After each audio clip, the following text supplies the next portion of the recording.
जय Hind everyone, welcome to Exis academy. Exis academy के YouTube channel पे आप सभी का हार्दिक स्वागत एवं अभिनंदन है। आशा करता हूँ आप सभी बढ़िया होंगे और जहाँ भी होंगे अपनी तैयारी बढ़िया तरीके से कर रहे होंगे। तो चलिए आज मैं आपके साथ अपनी स्ट्रेटजी फॉलो करूँगा कि जब मैं किसी एग्ज़ाम की या मैंने अपनी लाइफ में 2 एग्ज़ाम्स क्लियर किए हुए हैं अभी तक, और दोनों एग्ज़ाम्स वो डिफेंस के ही थे। एक था इंडियन नेवी का और दूसरा साथ साथ इंडियन एयरफोर्स का। ये बात है उस टाइम की 2016 से मैंने अपनी तैयारी स्टार्ट की और 17-18 में जाके कहीं से मेरा पेपर क्लियर हुआ था। तो मैंने क्या स्ट्रेटजी अपनाई थी, एग्ज़ाम के पॉइंट ऑफ व्यू से कौन कौन सी चीज़ें इंपॉर्टेंट होती हैं, एग्ज़ाम क्या चाहता है ना, एग्ज़ाम में जो क्वेश्चंस आ रहे हैं वो क्या चाहता है, क्या आपसे पूछना चाहता है, मैं उन सभी के बारे में डिस्कस करूंगा आपके साथ। साथ साथ मैं अपनी स्ट्रेटजी बताऊंगा आपके साथ कि मैंने जब मैं प्रिपरेशन कर रहा था, जब मैंने स्टार्ट किया था प्रिपरेशन, तो मैंने किस स्ट्रेटजी के साथ क्या क्या पॉइंट्स को फॉलो किया जहां से मैंने अपने एग्ज़ाम को क्लियर किया हुआ था। तो आइए बिना देरी करते हुए क्लास की शुरुआत करते हैं। तो देखिए, सबसे पहले जो मैंने अपनी स्ट्रेटजी फॉलो की थी वो क्या था मेरा कि मैंने 2015 में अपना 12th एग्ज़ाम क्लियर किया। देन मैंने सोचा कि सबसे कम टाइम में सेलेक्ट होने का जो तरीका होता है कि आप कम टाइम में आप ऊंची मुकाम पा जाओ, तो मैंने डिफेंस एरिया चूज़ किया कि मुझे डिफेंस में ही जाना है। 10th में ही मेरा प्लान था कि मैं डिफेंस में जाऊं। तो मैंने स्ट्रेटजी क्या अपनाई कि मैंने सबसे पहले सिलेबस देखा कि उस एग्ज़ाम से रिलेटेड क्या सिलेबस है। तो पहले जो एग्ज़ाम होता था, पहले ऑफलाइन मोड में एग्ज़ाम होता था एयरफोर्स और नेवी का। तो एयरफोर्स से वाई एंड एक्स ग्रुप होता था, बोथ का भी एग्ज़ाम होता था, और वाई का भी सेम एक एसएसआर और डबल ए का एग्ज़ाम होता था।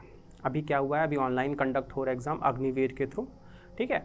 तो सबसे पहले मेरा पॉइंट क्या था कि वहाँ पे मैंने सबसे पहले जो स्टार्ट किया पॉइंट कि आप चेयर टेबल का सहारा लीजिए, है ना। आप ज़रूरी नहीं कि जो टॉपर है या जो और बच्चे सेलेक्ट हुए हैं वो चेयर टेबल से ही पढ़ के सेलेक्ट हुए हैं। ये मेरी स्ट्रेटेजी है कि मैंने किन किन पॉइंट्स को ध्यान में रखते हुए अपना सिलेक्शन लिया था।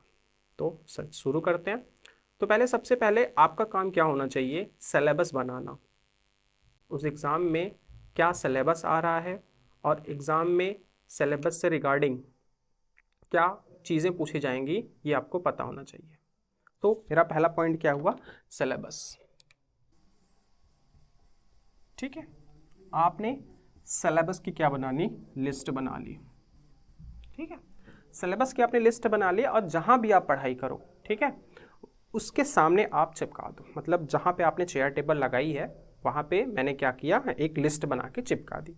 अब इससे क्या होगा कि आपके जहन में आएगा कि मुझे क्या क्या सिलेबस कंप्लीट करना है। आप डेली देखते रहोगे। बच्चों का ऐसा होता है कि भाई मुझे सिलेबस पता है, माइंड में हमारे रहता है, नहीं, ऐसा नहीं होना चाहिए। आपको सिलेबस आपके वॉल में होनी चाहिए। जो मैंने स्ट्रेटेजी अपनाई मैं वो बताता हूँ। फिर सेकंड पॉइंट क्या हुआ, सेकंड पॉइंट हमारा ये हुआ कि जो PIQs होते हैं, ठीक है, प्रीवियस या जो क्वेश्चंस होते हैं उसको मैंने एनालाइज किया। ठीक है, एनालाइज मतलब कि मैंने क्वेश्चन देखा, पहले तो मैंने सिलेबस अपना रेडी किया और उस सिलेबस के रिगार्डिंग मैंने प्रीवियस ईयर क्वेश्चंस को देखा।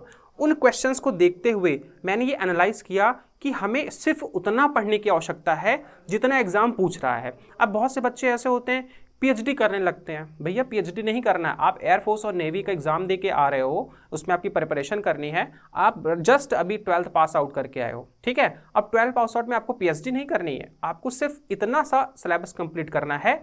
जो सिलेबस आपके इन एग्जामिनेशंस में है उनको टू द पॉइंट समझना है और साथ साथ मैच करना है PYQs से। अगर आपने PYQs समझ लिया तो कोई दिक्कत ही नहीं है, ठीक है। दूसरा पॉइंट हुआ। तीसरा पॉइंट हम बना सकते हैं, आपको ना स्टिकी नोट्स बनानी होती है। स्टिकी नोट्स, या आप यूँ कह लो कि विदाउट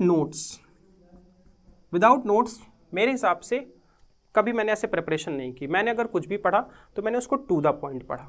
मान के चलिए एक सिलेबस हम लेते हैं, एक सिलेबस का एक टॉपिक, जैसे मैं ग्रामर का टॉपिक उठाता हूँ।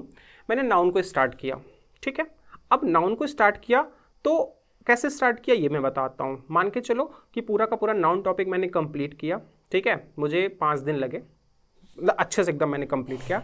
अब 5 दिन मैंने टॉपिक को पढ़ा, छठवें दिन मैंने ऐसा नहीं किया कि मैं दूसरे टॉपिक पे बढ़ जाऊं, नहीं, मैंने डेली का डेली टॉपिक पढ़ा और रिवीजन डेली का डेली किया।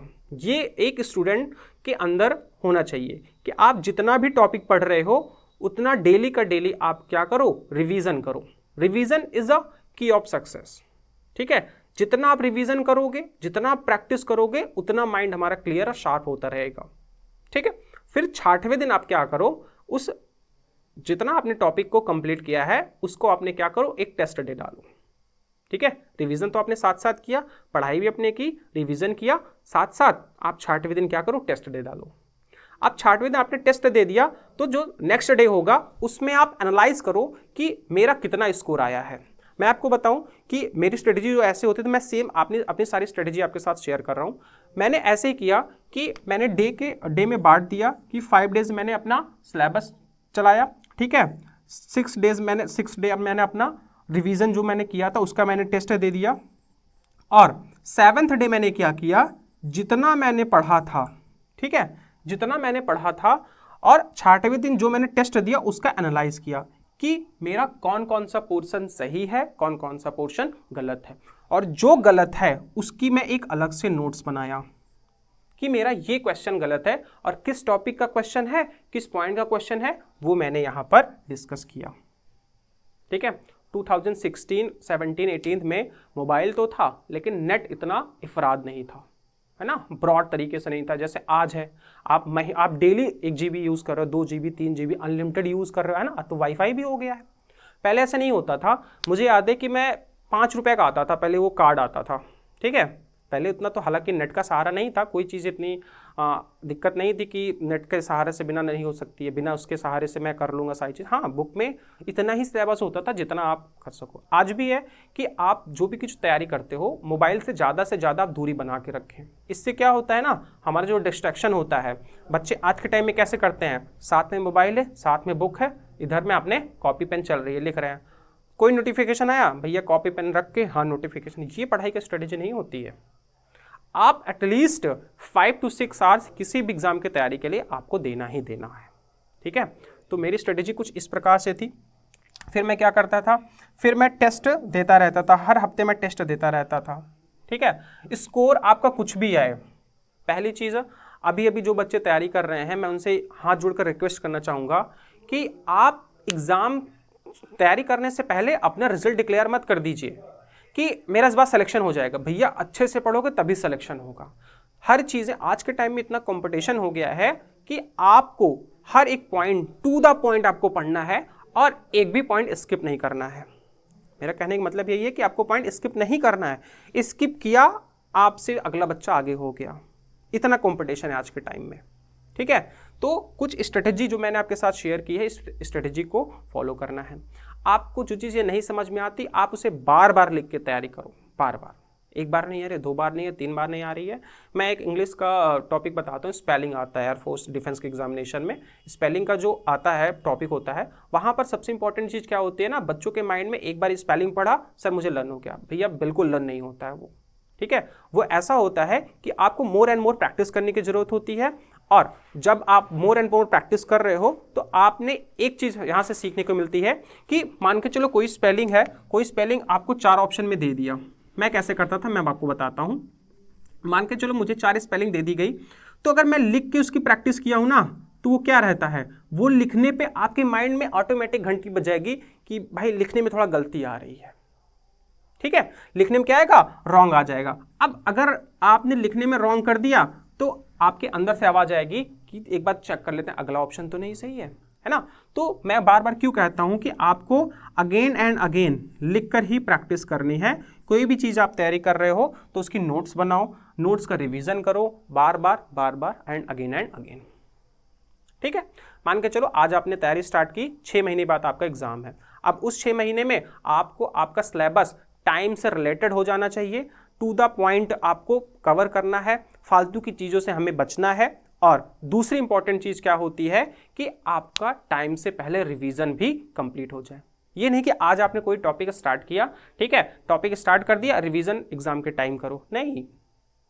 प्रीवियस ईयर क्वेश्चन आप देखोगे आपको ऑटोमेटिक समझ में आ गया आपको पढ़ने की जरूरत कितना है, क्या आप पढ़ रहे हो, कितना आपको पढ़ने की आवश्यकता है। आज के टाइम में नहीं कि आपने एक टीचर से आप पढ़ रहे हो, फिर यूट्यूब पे दूसरा टीचर आ गया, ठीक है, आपने क्लास कोई रखी उसका दूसरा टीचर आ गया, ऑफलाइन में आप दूसरे टीचर से पढ़ो, ठीक है, वो आपकी पर्सनल चॉइस है। बट मेरा मानना यही है कि आप अपना जो वे रखो ना वो एकदम सीधा रखो।